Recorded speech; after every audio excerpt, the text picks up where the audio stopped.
facilitator. Give a warm welcome to Tanya Wallace. Thank you so much, Toastmaster Tamara Hall. You've been amazing. Thank you for keeping us all engaged. We're excited today that we have two panelists. We, because due to illness, we had a couple of people who were just not able to be on today. But today we have John Williams. John comes from High Noon. John, would you drop in your bio? Oh, That's okay. Or you can just tell us about you. Go ahead. Well, I'm been all the officers in High Noon. It's my second time around as a Toastmaster. Came back in 2016. I like to tell jokes and funny stories. I have extensive experience in a bunch of stuff, and that's probably enough. Well, great. We're excited you're here. We have lots of questions for you. We also have today Toastmaster McKinley Curtis. Toastmaster Curtis, would you please share with us a little bit about your background? All right. Well, I have been a Toastmaster for a little bit over 4 years. I've been the president of my club, the vice president of education. I'm currently the public relations manager.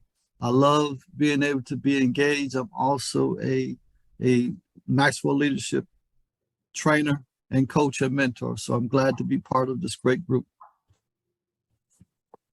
Thank you so much, Toastmaster Curtis. Again, as we said, if you have questions that are additional to anything that we're asking today, please feel free to put those in the chat. And if they're not addressed in our panel discussion, then we'll be happy to go ahead and answer that, because we want you to get the answers to your question, because we all want to know how to become distinguished. So our first question, these were taken from our pre-TLI survey. I'm sorry, I think we have one that needs to be sure we're all muted, except for Toastmaster McKinley and Toastmaster John Williams. Okay, our first question, what does it mean when a club has become distinguished? Toastmaster Williams, would you like to take that one? It just means that you have a well-run club and you're meeting your members' needs. Well, I'm going to take it a little bit further. So I will submit to you, I believe when your club is distinguished, that you are really setting standards and that you have it, I'm not going to say going on, but again, when you're distinguished, that you are out there doing what you need to do within Toastmasters and meeting the requirements of your members at the same time. Thank you both. And if we go on to Toastmasters International, they actually have a list that shows you the requirements that you need so that your club can be distinguished or president's distinguished. And those are all part of our goals that we're trying to reach as a club throughout the year. And if you have any questions as to how far those goals are, your vice president of education can help you with that. And it really takes all of the club. Our next question, and either one of you can jump in on this one. So what was your club's biggest obstacles they had to overcome, and what steps did you take to overcome them? And I think you can both answer that. Just Toastmaster Curtis, would you like to go first? I will. So I would tell you sometimes the biggest obstacles is part of planning. Again, a lot of times, of course, we all know that as Toastmasters that we need to have our executive committee meet. So again, it's a matter of planning to make sure that we all have a plan as far as when we can discuss internally within the executive team as far as how we want our club to actually do well for the upcoming year. I will submit to you that, like I said, I've been the vice president of education and I've been the president of my club. So again, so my biggest challenge while I was president is making sure that I could clear my calendar, make sure that all my members were engaged. And it's not only me, but again, it's the voice of the whole entire team that makes your club great.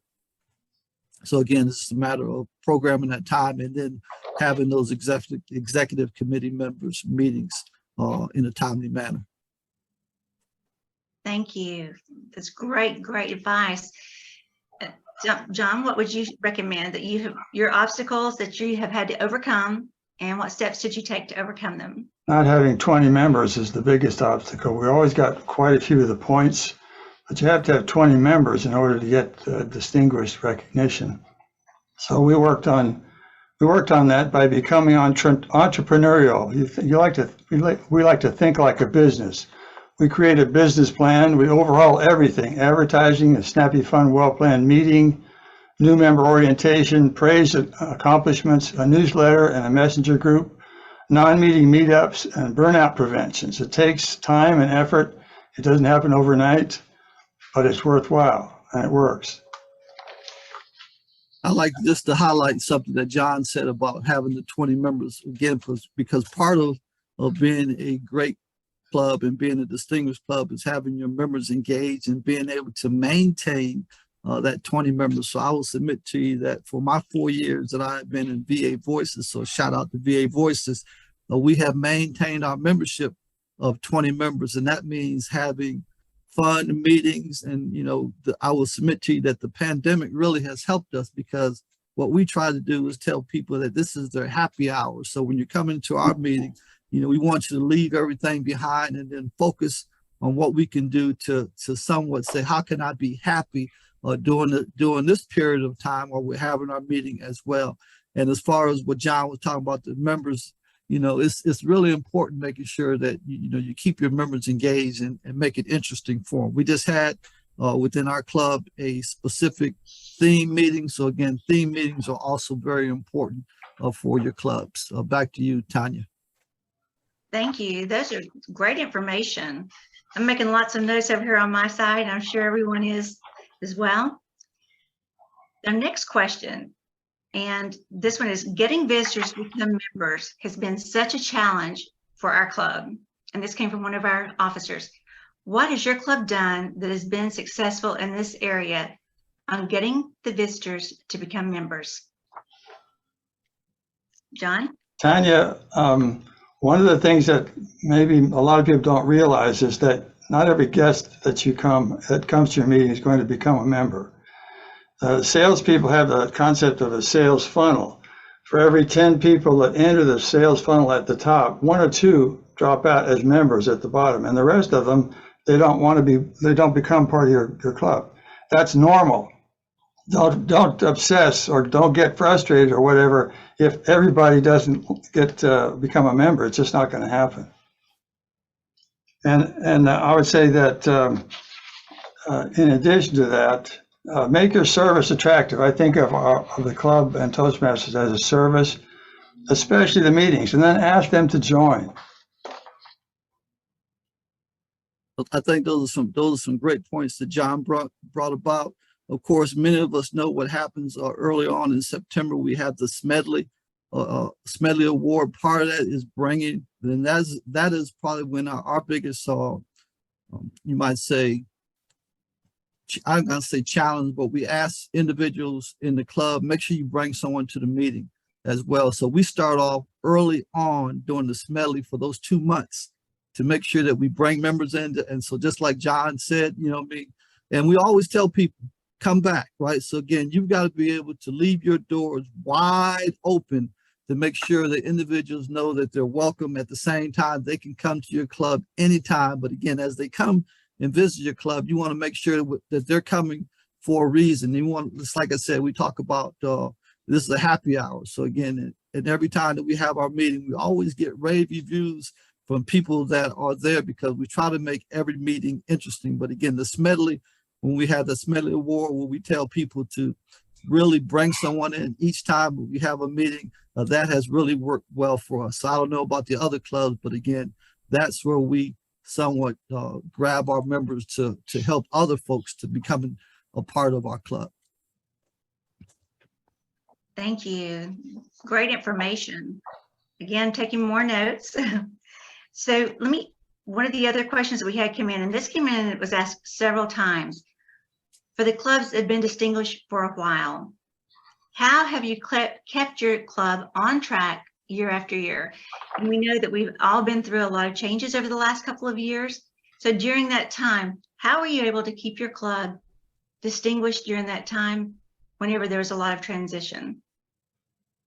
So I'll go ahead and start this off. I know John has been leading the pack, but I will submit to you how we have maintained our club as far as being distinguished first of all, like I said, you got to plan for it, right? So again, making sure that you got a plan in the beginning where you want to start things off. At the same time, you've got to be able to help mentor others. I have been, you might say, a mentor to 2 of the past presidents within my club, making sure that they don't fail. So I'm not sure about some of the other clubs, right, where you've got mentors. But again, part of my job within my club is also to help mentor others to make sure I can bring them up and pass on my expertise to them of some of the lessons that I have learned.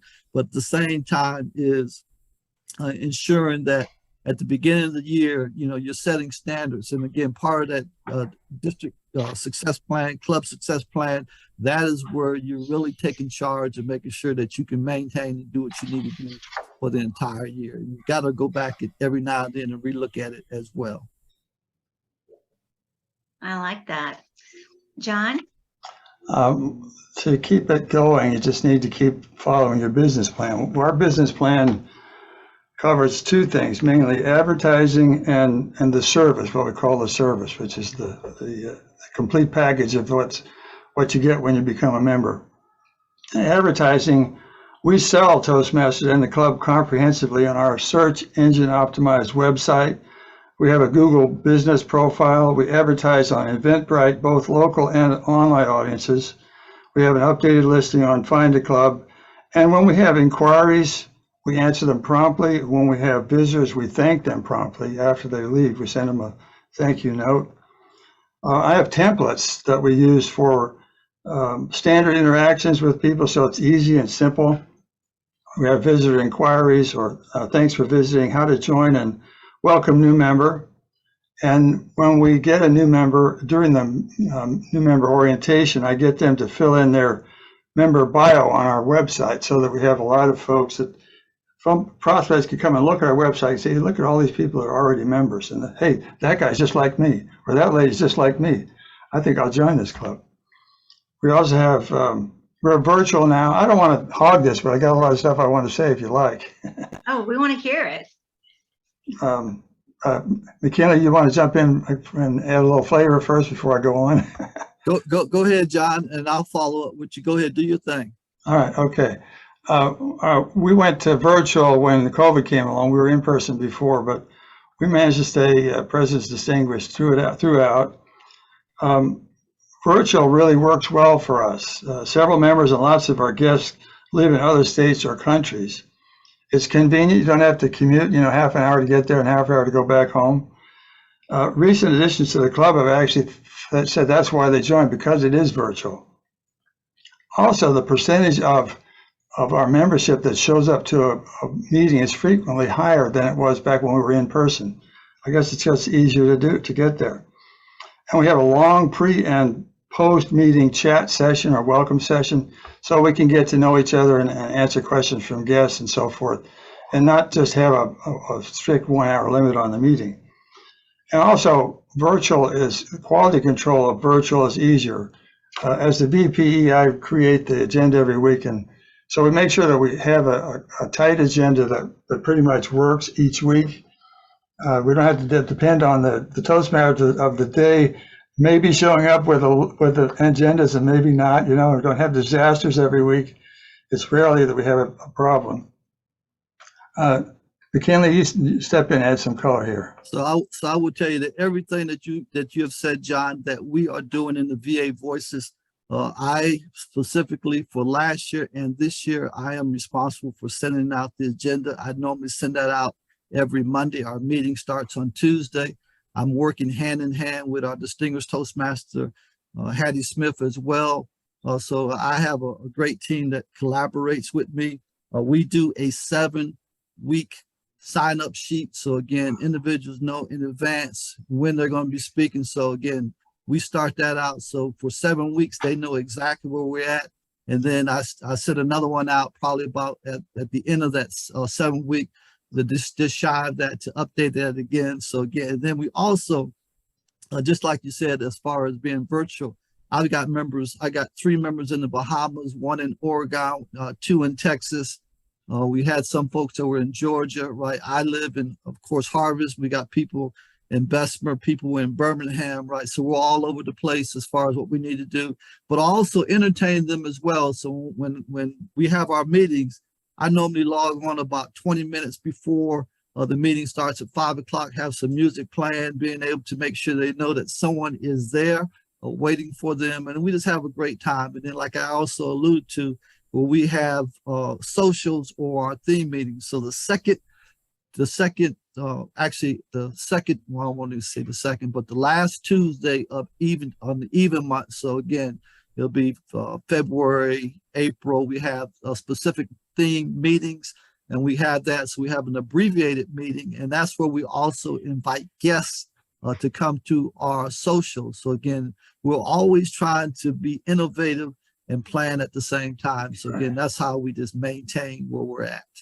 So great comments, John. I see that me and you are both doing a lot of things alike and being able to entertain and at the same time invest in our members. I like that idea.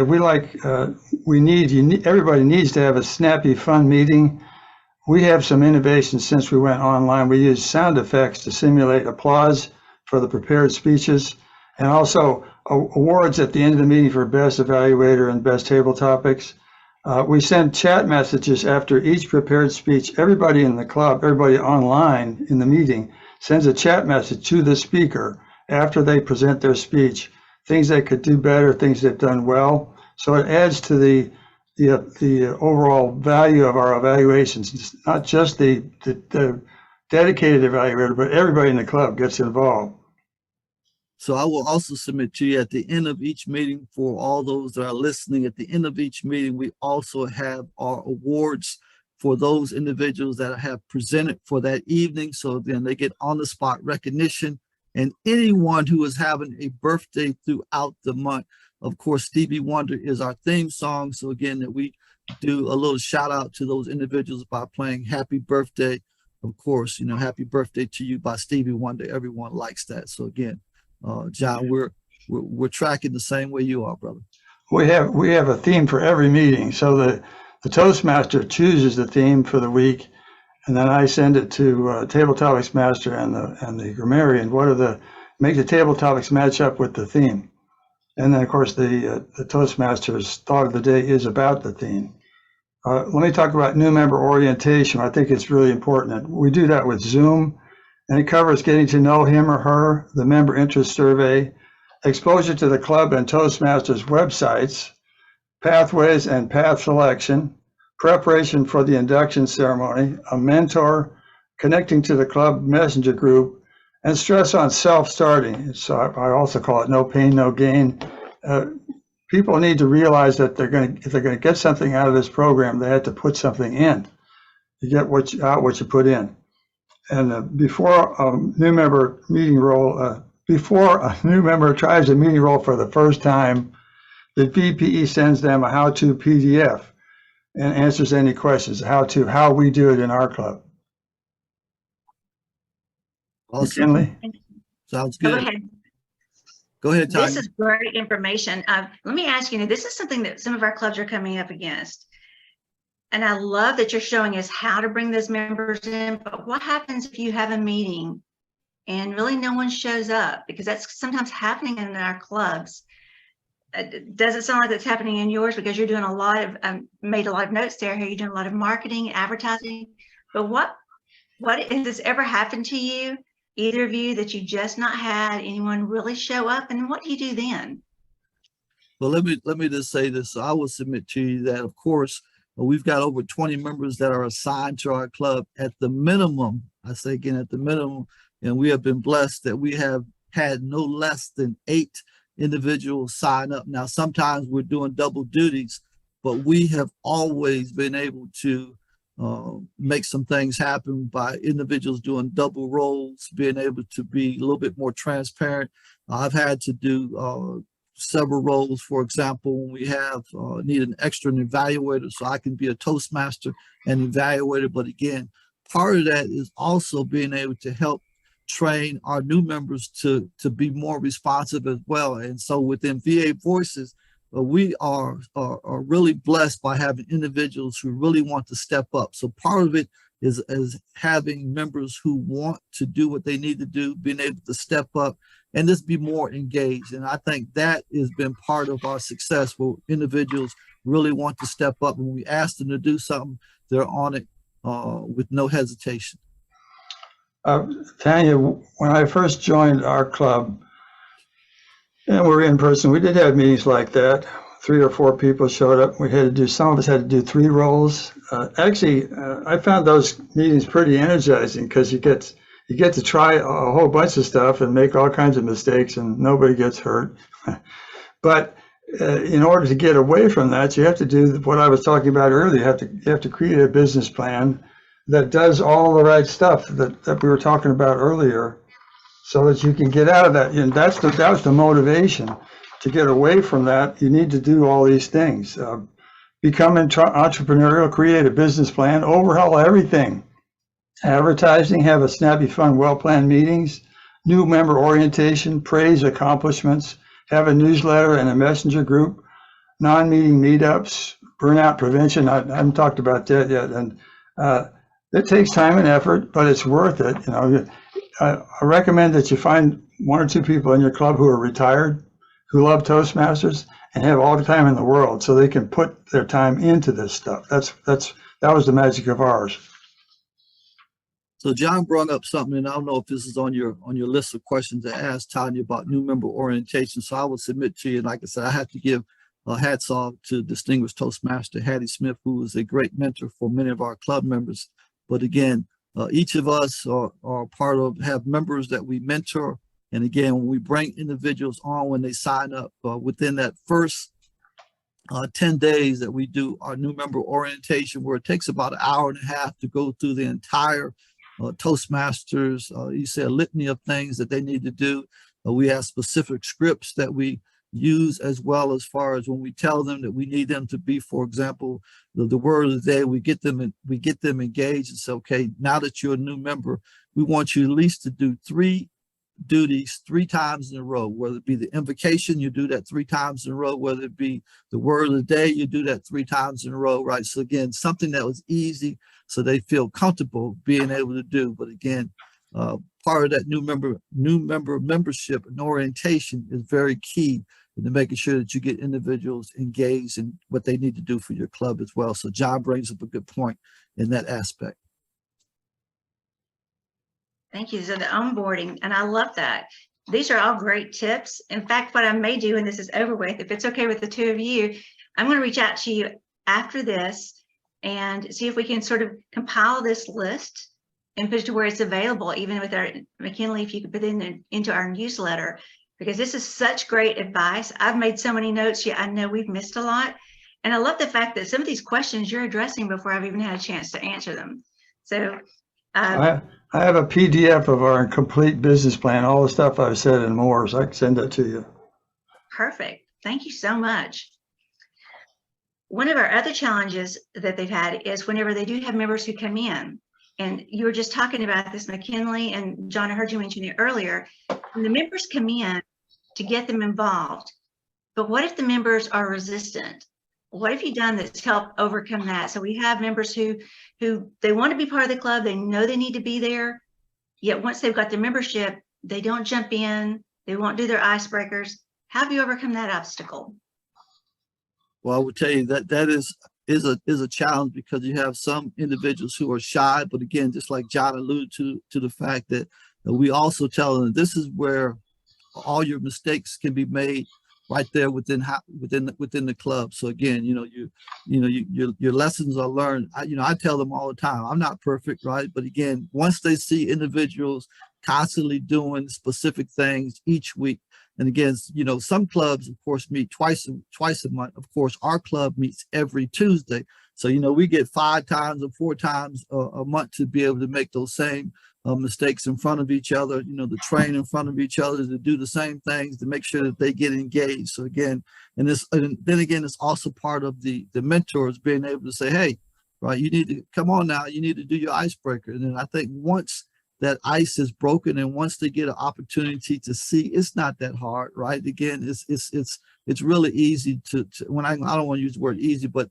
they get comfortable, right? So again, it's that comfort level that we want to be able to have for each member to say, okay, why am I here? But again, like I told you, it's that happy hour. So again, how can I make these individuals, feel real comfortable for that 1 hour while they're here? And then the last thing I will submit to you is, of course, each member's time is important. So we tell them up front, if we're going to have a meeting that's going to last an hour and 10 minutes, or we need 10 more extra minutes of your time, we'll let them know. But for the most part, we stay within 5 o'clock to 6 p.m. as far as our meetings. So they know that they're going to get off the line, be in and out, and be gone within that 1 hour. But if it runs a little bit over, we tell them, hey, if you got to leave, go ahead and leave. So again, we respect their time as well.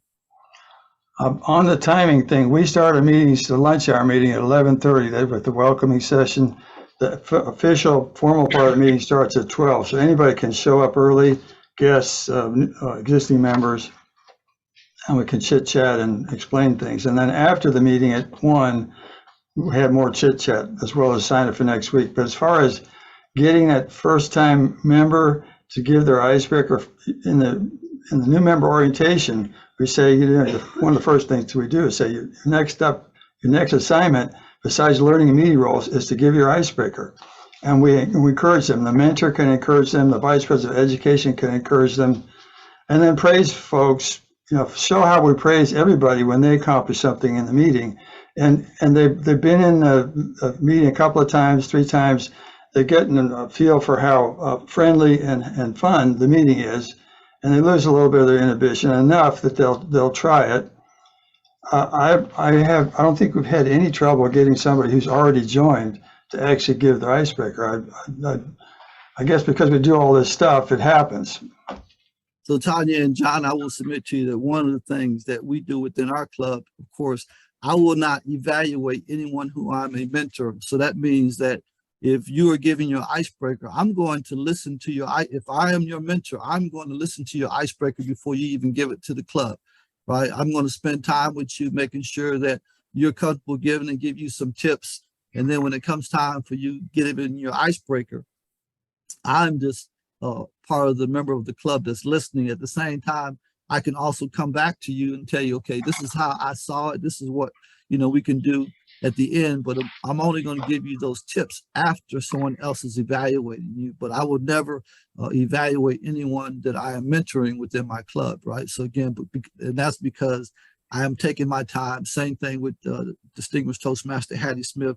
She doesn't evaluate anyone that she's mentoring, so I will be evaluating those individuals. So we somewhat tag team within our club to make sure that we can help, help our members to be better than what they are when they step up to the plate. What Shante just posted in the chat, what's just right. We always tell people your icebreaker is to talk about yourself. You're the world's foremost expert on you.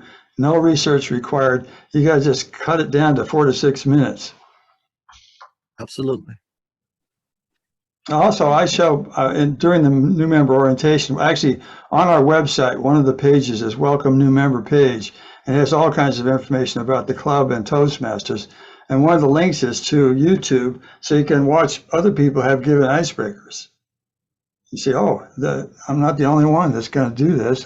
That's how different ways it can be done. Lots of different ways to encourage people.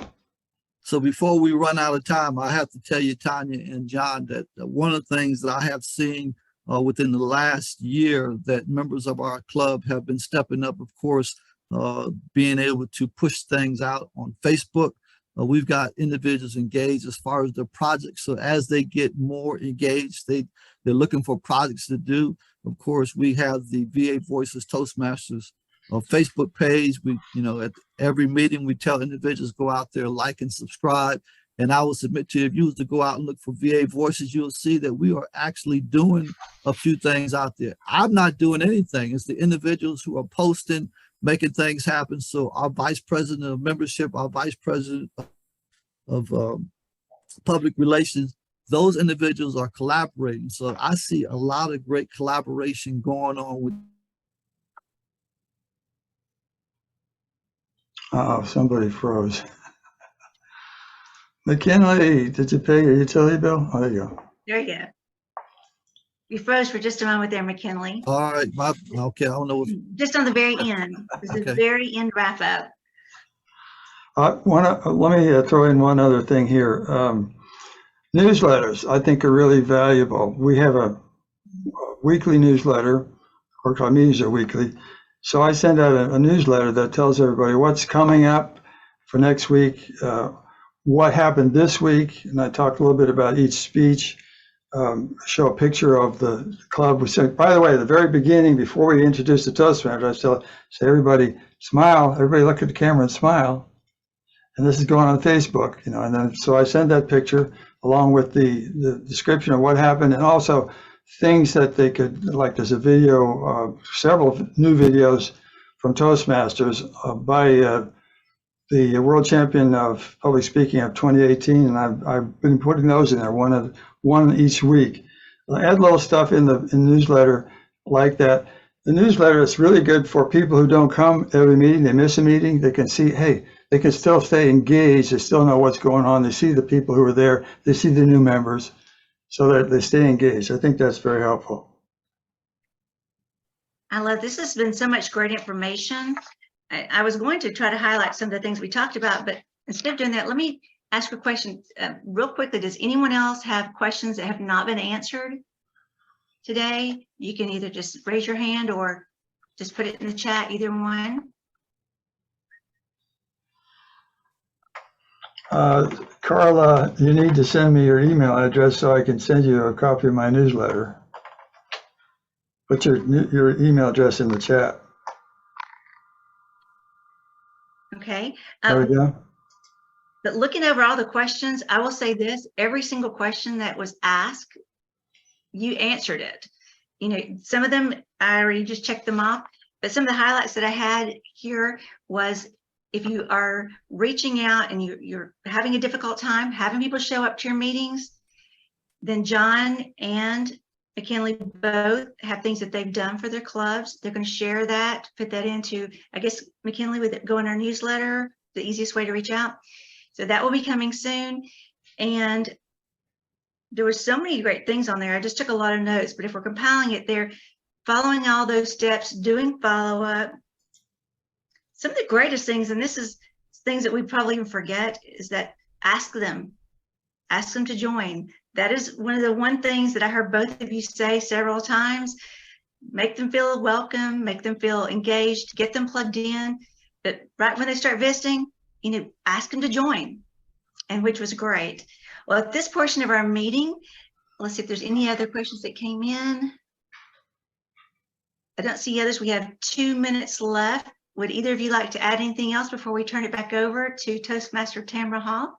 All right, so Tanya and John, I will tell you, as your district public relations manager, what I'm going to do for the January, I've already posted whatever we have for our December newsletter, because again, I'm a double roles as the news editor and the public relations. So again, what I'm going to do, Tanya, is for the January edition, be on the lookout for what it takes to be a distinguished Toastmaster or within that club. I put some things out already for what it takes to be a DTM.